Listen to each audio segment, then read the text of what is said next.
có cái lúc nhà cái ra mi à? Bây giờ có cái gì? Nhớ giờ chị thả à? Nhớ giờ. Ê, cái tôi đó chị. Tuần là rồi mình sai lỡ bây giờ. Đi bây giờ. Chẳng có hành nữa. Còn chị ý tên là có biết sai sai, không có đi trả. Chị ý vòng đấy. Luôn thì tôi tao nói sai. Nó không có hành này nè. Nó lọc phẩm không hay khứ xưa nó vậy không nhỉ? Chắc lợn đi. Nó thịt tia lên nè.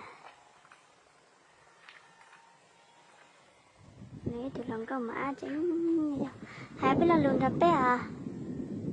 Chỉ có hai ma. Chỉ có hai là hai ma. Cái này sẽ mua chị. Sẽ mua cái lông bèo đi chả. Cái hồ da nào đó?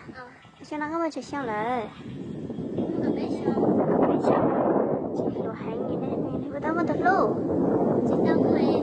Đâu quá. Đà bó. Đúng rồi, và chị tao có thật luôn nào nữa. Giống cái hành này các bớt ra không gạo. Chơi mà chơi ra suốt chỉ rồi. Suốt chỉ trong. Các bớt tao hút đua lì.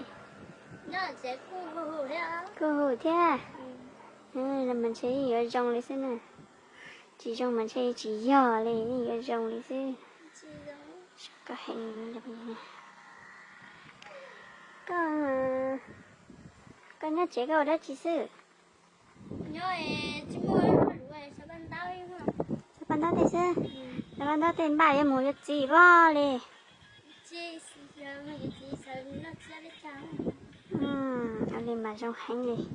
Nên rồi có chấp bé này có những năm đi tiệt.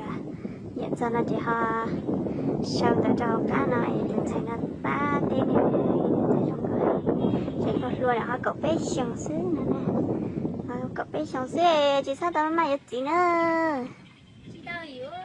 đứa bé à bố chị ở bênนู้cho lên mà mình có gì nữa à cho cái hành có bố mua ít là lại cho hai đứa bé chỉ có hai ly đảo